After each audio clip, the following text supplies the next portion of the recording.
एक शाम महाकाल के नाम भजन संध्या में नामचीन कलाकारों ने बाबा दरबार में लगाई हाजिरी।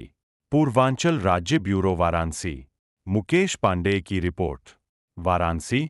आज हरिश्चंद्र घाट स्थित चेतसिंह किला प्रांगण में अघोरपीठ हरिश्चंद्र घाट काशी द्वारा अघोर चतुर्दशी के पावन अवसर पर भजन संध्या एक शाम महाकाल के नाम में देश के प्रख्यात कलाकारों ने बाबा दरबार में अपनी हाजिरी लगाई।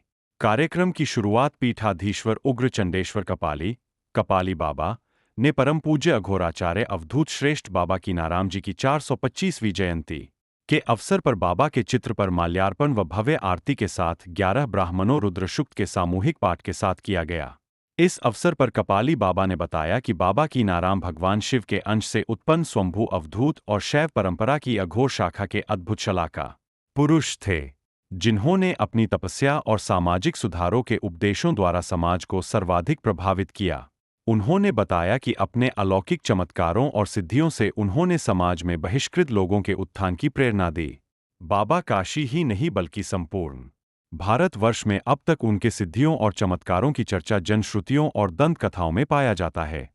इस अवसर पर वाराणसी नगर प्रमुख अशोक तिवारी, नगर प्रमुख गोरखपुर दा मंगलेश श्रीवास्तव, एमएलसी आशुतोष सिंह, विनीत सिंह, विशाल सिंह चंचल, विधायक सुशील सिंह, डीआईजी वाराणसी ओम प्रकाश सिंह, एमएलसी रामसूरत राजभर, विधायक नीलकंठ तिवारी, विधायक सौरभ श्रीवास्तव सहित कई बड़ी हस्तियां शामिल थी।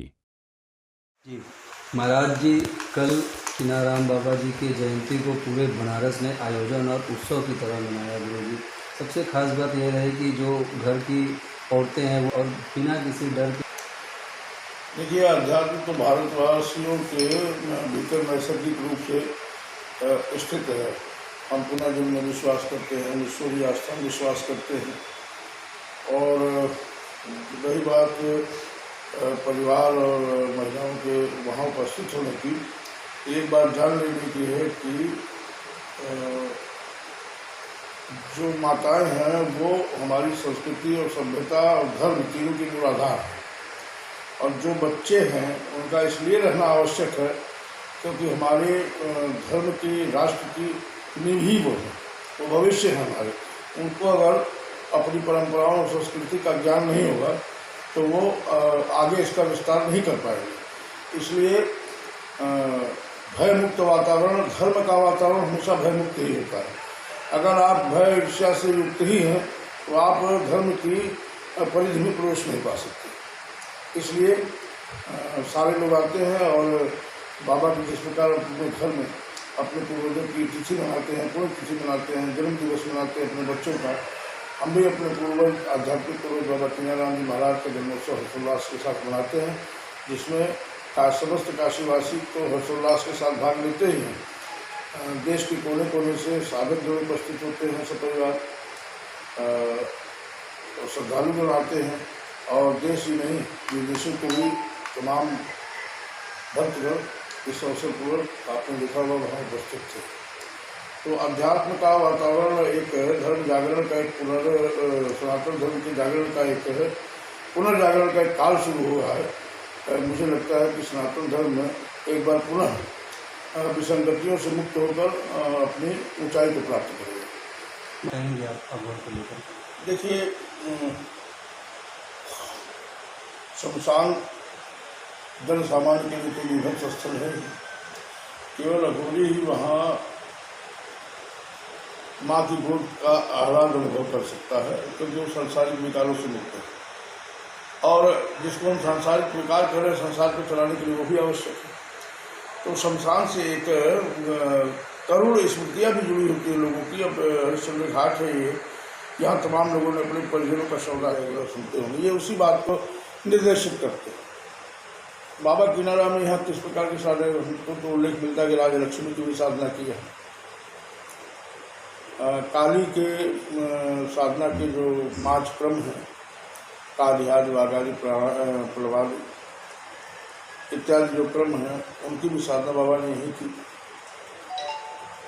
इस साधना के उपरांत वो पेशावर स्थित माता हिंगराज के यहाँ पहुँचे और माता हिंगराज उनके साथ आने के लिए तैयार हुए। आज भी काशी की गुफा में वो विराजते हैं।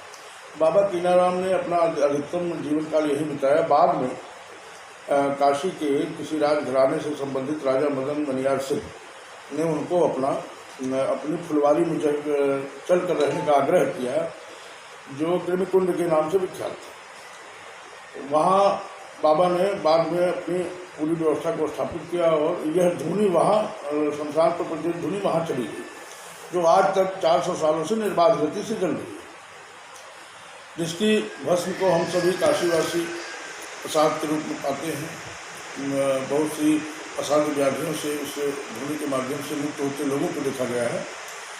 बाद में बाबा कीनाराम वहाँ पहुँचे, उन्होंने कुलदेव की स्थापना की, माता हिंगलाज वहाँ स्वयं चल कर आई और बाबा ने सशरीर वहीं से शिवलोक गमन किया। तो बाबा के जीवन का जो इतिहास प्राप्त होता है उसमें उनकी दीक्षा भूमि और तपश्चर्या भूमि काशी का ही शुद्ध घाट ही रहा है, क्योंकि यह काशी का सबसे पुरातन घाट है। सतयुग से ही इसका इतिहास उपलब्ध होता है कि हरिश्चंद्र जो हमारे पौराणिक पुरुष हैं, राजा हरिश्चंद्र जी, उनके सत्यनिष्ठा की जो परीक्षा हुई वो यही हुई। तो इसका मतलब है कि शमशान पूर्व से ही रहा होगा। तो इसलिए काशी का सबसे पुरातन शमशान है और काशी के दक्षिणी छोर पर स्थित है। और शमशान इत्यादि जो इस तरह के हमारे यहाँ भय का वातावरण बना दिया गया है लगातार, और जन सामान्य के लिए बहुत सहज भी नहीं है लगातार जलती हुई चिताओं को देख लेना, शवों को देख लेना। इसलिए लोग भय का वातावरण एक दिमाग में सृजित हो जाता है। वस्तुतः शमशान एक ऐसी पवित्र भूमि है जहाँ महादेव अपने समस्त शक्तियों के साथ विराजते हैं और शमशान में निर्भय होकर ही प्रवेश करना चाहिए। दूसरी बात, आप मंदिर जाते हो, आप भजन करते हो, 5 मिनट 10 मिनट अपने घर में पूजा करते हो, आपको कितनी शांति मिलती है। तो आप चाहे हनुमान चालीसा पढ़ते हो, भगवान कृष्ण का भजन करते हो, भगवान शिव की उपासना करते हो अपनी आत्म शांति के लिए, उसका मूल भगवान का नाम है। और शमशान एक ऐसी जगह है जहाँ जो भी आता है निरंतर राम नाम सत्य है की गूंज होती है। तो संसार के सत्य का बोध कराने वाला स्थल है शमशान। इससे भय नहीं मानना चाहिए और एक परंपरा चली आई है, इसलिए तमाम बार ऐसी चीज़ें होती है। देखिए, बाबा कीनाराम जी की जहाँ तक बात है, यत्र तत्र तमाम ग्रंथों में उनके वर्णन प्राप्त होते हैं, परंतु सबसे जो एथेंटिक ग्रंथ है, सबसे जो प्रामाणिक ग्रंथ बाबा कीनाराम के विषय में जो इतिहास मिलता है वो अवघड़ राम किला कथा, जो कलकत्ता की नेशनल लाइब्रेरी में आज भी पांडुलिपि के रूप में उपलब्ध है। उसके आधार पर जो हमें ज्ञात होता है, बाबा कीनाराम जी महाराज की आयु 170 वर्ष की बताई जाती है और निर्विवाद रूप से इतिहास में जो उनका नामा में इत्यादि में उल्लेख मिलता है वो उनके लंबे जीवन काल को परिलक्षित करता है कहीं न कहीं। बाबा कीनाराम जहाँ इस स्थल पर जहाँ बैठे हुए हैं, अब भी नीचे अंडरग्राउंड नाला है और तब भी वहाँ एक विशाल प्राकृतिक नाला जहाँ हुआ करता था, उसी के दक्षिणी छोर पर बाबा कीनाराम की कुटिया हुआ करती थी। और यहीं से बाबा ने भगवान दत्तात्रेय जो कालू राम के छद्मवेश में यहाँ उपस्थित हुए थे, वस्तुतः भगवान दत्तात्रेय, और उन्होंने बाबा कीनाराम को यहीं हरिश्चंद्र घाट पर ही दीक्षा दी थी।